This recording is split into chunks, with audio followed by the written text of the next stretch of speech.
Gitanjali, 15 August जवळ आला की मला तुझी खूप आठवण येते बघ.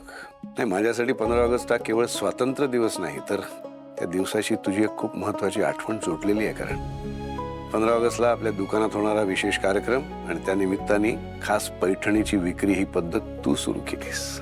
आणि तू गेल्यावर त्या परंपरेत 1 वर्षही मी खंड पडू दिलेला नाहीये. या वर्षीचा एक कार्यक्रम यशस्वी व्हावा अशी आम्हाला शुभेच्छा दे. आणि हो, स्वराजच्या डोक्यात यावेळी एक नवीन कल्पना आली, ती करून बघणार आहोत.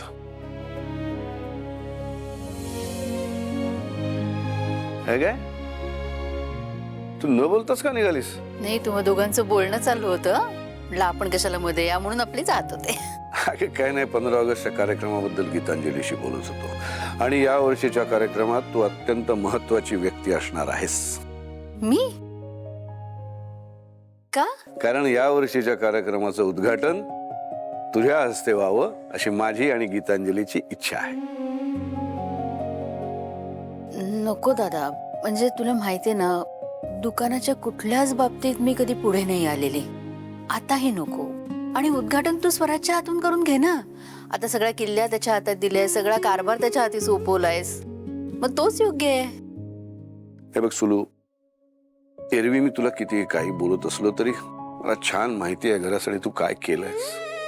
गीतांजली गेल्यावर हे घर ज्या ताकदीनं उभं आहे ना, त्यात खूप मोठा वाटा तुझा आहे.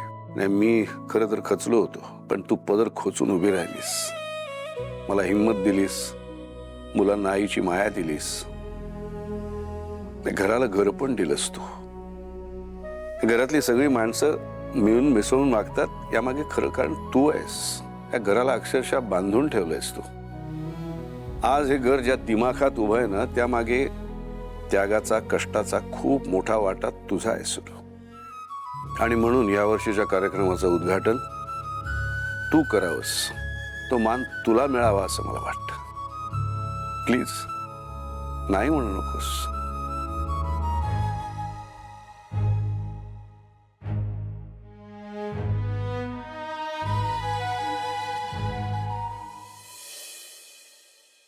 ज्योती, अगं काय झोपायचं नाही का?